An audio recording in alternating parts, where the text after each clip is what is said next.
Hello Facebook. Comment tu vas ce samedi? Bon week-end. J'ai envie de te parler de force et de flow. Je trouve que les deux mots vont bien ensemble. Je vais te parler d'une métaphore que j'adore sur comment avancer dans la vie et un petit peu d'énergie masculine et d'énergie féminine, puisque a priori c'est relié, mais ce sont des choses que je suis en train d'apprendre. Voilà, n'hésite pas à me marquer si tu as des questions. Coucou. Si tu veux savoir quelque chose, si tu as une question en regardant ça en replay à laquelle je pourrais répondre sur un autre live, vas-y, pose-moi tes questions. J'adore les questions. J'adore les questions parce que quand vous me posez des questions, je sais que ce que je vais avoir à dire sur le sujet vous intéresse. Donc plutôt que de faire des sujets complètement aléatoires comme je suis en train de le faire, en espérant que ça vous intéresse, le fait que je réponde à vos questions me semble beaucoup plus cohérent et pertinent. Et moi, j'adore quand c'est cohérent et pertinent. Donc la force et le flow, c'est une métaphore que j'avais lue il y a des années de ça, un article que j'avais lu, que j'ai essayé de retrouver depuis et impossible, qui parlait de comment avancer dans la vie en utilisant une métaphore de navigation. Alors il y avait 3 façons d'avancer dans la vie en fait. Et moi, ça m'aide. Tous les calibrages de ce genre, toutes les listes en fait qui existent de ce type, comme les 3 façons d'avancer que je vais vous présenter, moi, ça me permet de me positionner. En fait, ça me permet de choisir. Peut-être que en fait, je connaissais qu'une seule façon d'avancer sur les 3, et donc j'avançais de cette façon-là. Mais si on m'en présente 2 autres, en fait, j'ai un vrai choix. Je vais choisir parmi ces 3 propositions pour avancer dans la vie, laquelle me ressemble le plus. Donc je trouve que les listes comme ça sont hyper importantes pour pouvoir se positionner. Donc la première façon d'avancer dans la vie, si on parle de navigation, ce serait par exemple de ramer. Alors ça a ses avantages et ses inconvénients. Si je rame, c'est difficile. Je ne vais pas forcément suivre le courant, je vais parfois à contre-courant. C'est-à-dire que j'ai un objectif et puis je vais utiliser ma force pour ramer jusqu'à ce que j'atteigne cet objectif. Ou pas, si l'univers a décidé que c'était la meilleure solution. Si on recoupe avec les autres lives que je vous ai déjà fait. Donc l'avantage de ramer, c'est que je me rapproche de mon but, ou j'ai l'impression de me rapprocher de mon but. Il y a moyen que je me rapproche de mon but, ça dépend de tes croyances.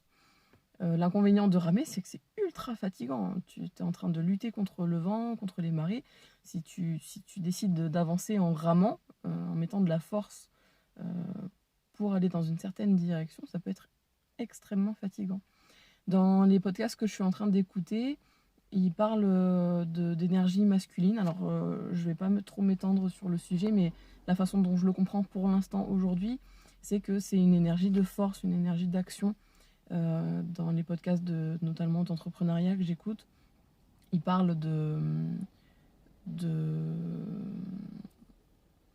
quand dans ton entreprise, par exemple, tu te concentres énormément sur les stratégies, d'accord, les stratégies marketing, les choses comme ça. Je suis partie pendant des années dans ce truc-là, et ça fait que 2-3 ans que j'essaye de retourner dans une énergie plus féminine. Je vais vous expliquer ce que c'est. La deuxième façon d'avancer, donc la première c'est de ramer. Deuxième façon d'avancer, c'est de se laisser porter par le courant.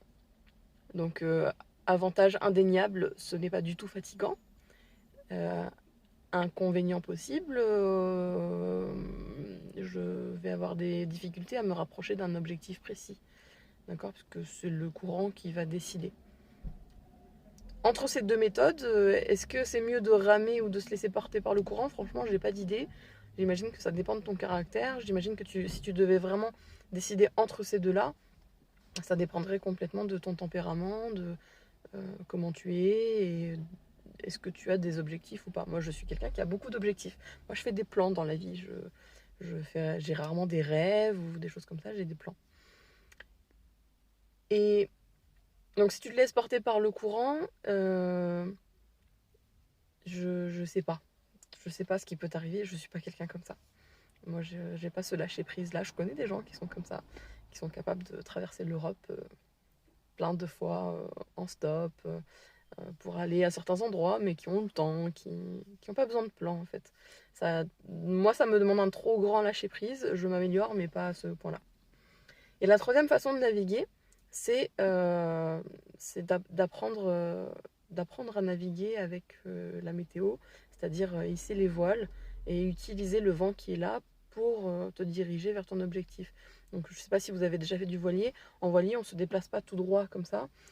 Si l'objectif est de ce côté-là de l'écran, on appelle ça tirer des bords. Et en fait, on avance de cette façon-là jusqu'à son objectif. Oui, c'est une question de vent, de machin. Enfin, il y a tout un truc. Je ne suis pas du tout navigatrice expérimentée de quoi que ce soit. Donc voilà, juste pour la métaphore, parce que même sans avoir navigué, je pense que tu comprends bien le concept. Et donc cette troisième méthode, elle est... à la fois, tu y mets du tien, tu y mets de l'énergie, parce que tu es obligé d'analyser le vent, comment il arrive, et qu'est-ce que tu sens qui est pas mal à faire aujourd'hui ou pas. Et en même temps, c'est pas ta force que tu utilises l'énergie du vent, la marée, l'eau, tu utilises ton environnement en fait, tu vois.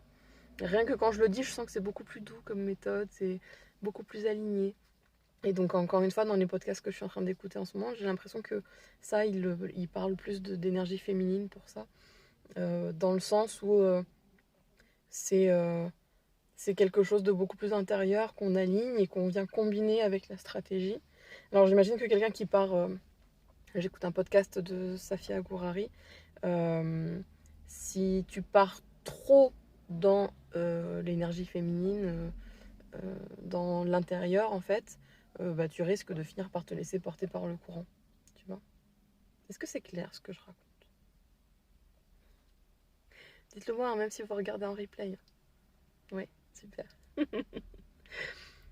Et c'est pour ça que j'ai marqué comme titre La force ou le flow. Parce que voilà, c'est ça. Est-ce que j'y vais comme une grosse bourrine aujourd'hui et coûte que coûte, je travaille hyper dur et j'atteins mes objectifs?